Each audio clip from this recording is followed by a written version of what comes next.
जिससे पश्चाताप का दिन कहा जा रहा है। यानी इजराइल ये बता रहा है कि ईरान ने 1 अक्टूबर को गलती की थी, उसका पश्चाताप करना होगा ईरान को। एकदम संदेश साफ है कि हमें छेड़ोगे हम तुम्हें छोड़ेंगे नहीं। इजराइल का तो चरित्र ये रहा है। आपको पता होगा कि जब इजराइल के एथलीट्स को ओलंपिक्स में जिहादियों ने मारा था, चुन चुन के, गोल्डा मेयर ने क्या कहा था, चुन चुन के इनको ठोको, और कोई भी नहीं बचा था।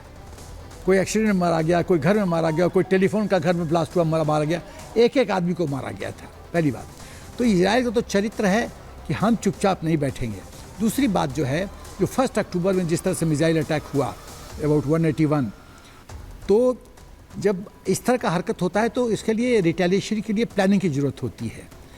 अटैकर के साथ एडवांटेज होता है place of choosing, ground of choosing, timing of choosing.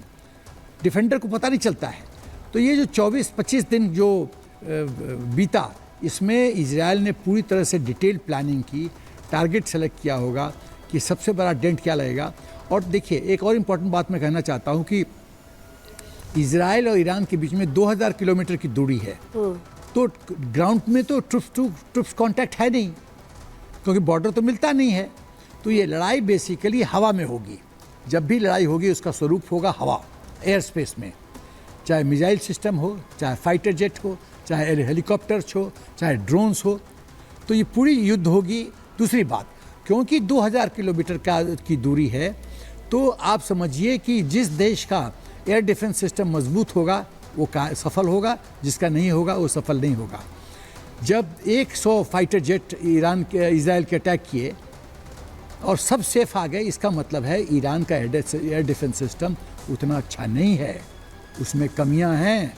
तभी तो ये मिशन में जितने फाइटर जेट थे सब अपने टारगेट पे पहुंचे, मिशन अकॉम्प्लिश किया और लौट आए सेफ्टी के साथ। तीसरी बात, उनका जो एयर ड्रिल है, जो ऑपरेशन स्टाइल है इजराइल का, वो इतना परफेक्ट है कि ईरान के अपने एयर डिफेंस सिस्टम को डॉज करते हुए, उनके फाइटर जेट्स को डॉज करते हुए अपने टारगेट पे पहुंचता है, मिशन अकॉम्प्लिश करता है।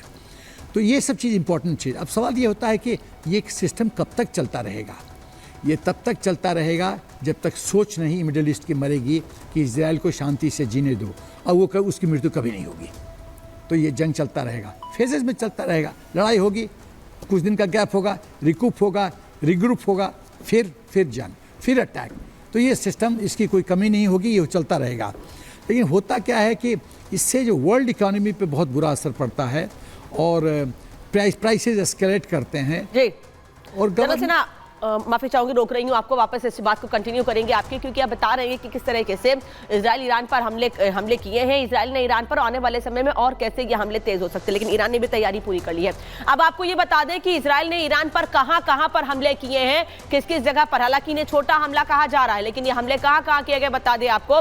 इजराइल ने ईरान में दामिश्क, तेहरान, कोम, शिराज और करज, ये जगह हैं जहां पर हमले किए हैं। लेकिन ये बताया जा रहा है कि ये एयर डिफेंस ताकत को जांचने के लिए, यानी ईरान की एयर डिफेंस ताकत कितनी है, कितना मजबूत है इजराइल, क्योंकि लगातार ये कहा जाता है कि इजराइल का एयर डिफेंस सिस्टम सबसे ज्यादा मजबूत है। यही वजह है कि जब भी उस पर मिसाइल अटैक होते हैं या दूसरे अटैक होते हैं तो उसका एयरडोम हवा में ही तमाम मिसाइलों को मार गिराता है। और यही जांचने के लिए इजराइल ने ईरान पर इन जगहों पर हमले किए कि आखिर ईरान ने अपना एयर डिफेंस सिस्टम कितना मजबूत कर रखा है, मजबूत है या नहीं है। लेकिन इजराइल ये भांपने में कामयाब रहा है कि आने वाले समय में अगर इजराइल ईरान पर हमले करता है और बड़े हमले करता है तो ईरान उनका जवाब तो देने के लिए सक्षम है, जवाब देने के लिए सक्षम जरूर है, लेकिन उन हमलों को रोकने में उतना कामयाब नहीं हो सकता है।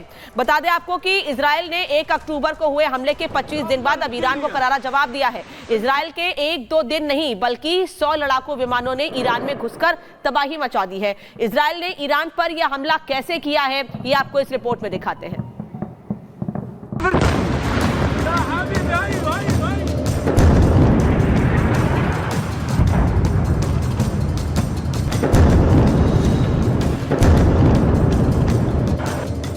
आधी रात को जब ईरान में लोग चैन की नींद सो रहे थे, तब इजराइल ने ईरान पर ऐसा हमला किया कि ईरान टहल गया।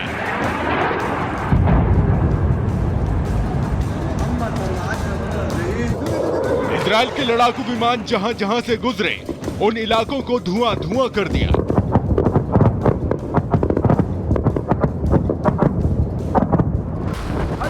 आधी रात को इजराइल ने अपने ऊपर हुए हमले का ऐसा इंतकाम लिया कि राजधानी तेहरान समेत कई शहरों में आधी रात को युद्ध के सायरन बजने लगे और धमाकों की आवाज सुनाई देने लगी। लेकिन इजराइल ने हमला अचानक नहीं किया, बल्कि इस हमले के लिए इजराइल ने पूरे 25 दिन की तैयारी की। 1 अक्टूबर को हुए इजरायली हमले के 25 दिन बाद आधी रात को इजराइल से 100 लड़ाकू विमान ईरान पर हमले के लिए उड़े। इन लड़ाकू विमानों में अमेरिका का सबसे खतरनाक फाइटर जेट F-35 भी शामिल था।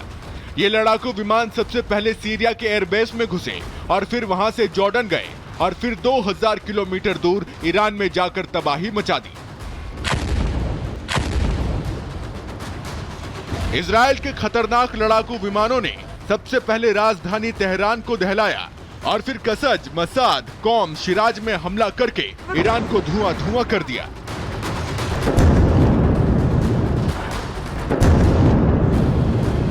इजराइल का यह हमला इतना भयंकर था कि ईरान को जवाबी कार्रवाई का मौका तक नहीं मिला।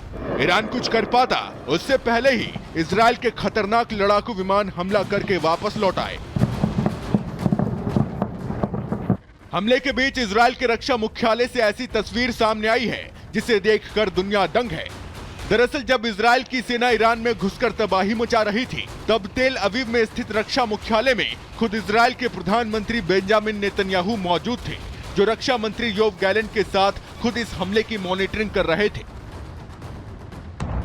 वहीं इस हमले के बाद इजराइल ने एक बयान भी जारी किया और इजराइल ने ईरान को साफ साफ शब्दों में बता दिया कि 1 अक्टूबर को तुम्हारा दिन था और अब हमारा दौर है। इस हमले के बाद इजराइल डिफेंस फोर्स के प्रवक्ता रियर एडमिरल डैनियल हगारी ने कहा है कि हमें ईरान पर जवाबी हमला करने का हक है।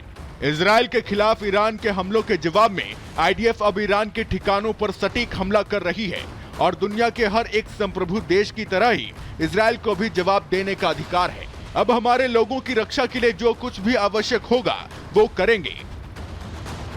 चर्चा है कि इजराइल ने इस हमले की जानकारी अमेरिका को दे दी है, जिसके बाद अमेरिका ने भी इजराइल का समर्थन किया है। अमेरिका की तरफ से कहा गया है कि इजराइल ने यह हमला सेल्फ गोल में किया है। हालांकि इस हमले से ईरान अब बुरी तरह भड़क गया है। इजराइल के हमले के बाद ईरान ने अपना एयर स्पेस खाली करा लिया है। ईरान के टॉप मिलिट्री कमांडर अब ये दावा कर रहे हैं कि ईरान इजराइल के इस हमले का जवाब जरूर देगा। मतलब मिडिल ईस्ट में अब भयंकर तबाही मचनी तय है। Bureau report, Republic Bharat.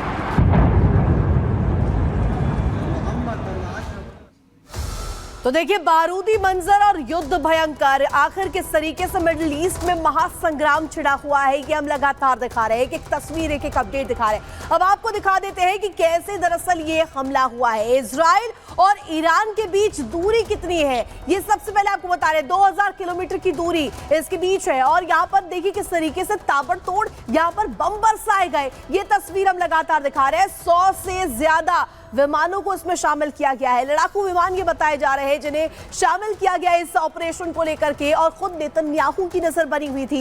Netanyahu खुद वॉर रूम में मौजूद थे, खुद मॉनिटरिंग कर रहे थे। और ये हम लगातार ग्राफिक्स के माध्यम से आपको बता रहे हैं कि हमला किस तरीके से 2000 किलोमीटर की दूरी से यहां पर किया गया है इजराइल द्वारा ईरान पर। और यहां पर तेहरान में तबाही मचाई गई है। 19 ठिकाने, सैन्य ठिकाने ये बताए जा रहे हैं जहां पर यहां पर हमला किया गया और अटैक किया गया। जनरल सिन्हा, इसी ग्राफिक्स पर आपसे सवाल लेंगे क्योंकि 2000 किलोमीटर की दूरी है, 100 से ज्यादा विमान, लड़ाकू विमान हमले करते हैं। मतलब घर में घुसकर इजराइल के विमान ईरान पर हमले करके वापस आ जाते हैं। ईरान का खुफिया एजेंसी क्या है या नहीं है, किस तरह से काम करती है, घर में घुसकर हमले करके वापस आना सर बहुत बड़ी बात है। 100 से ज्यादा विमान एकदम, देखिए ये दर्शाता है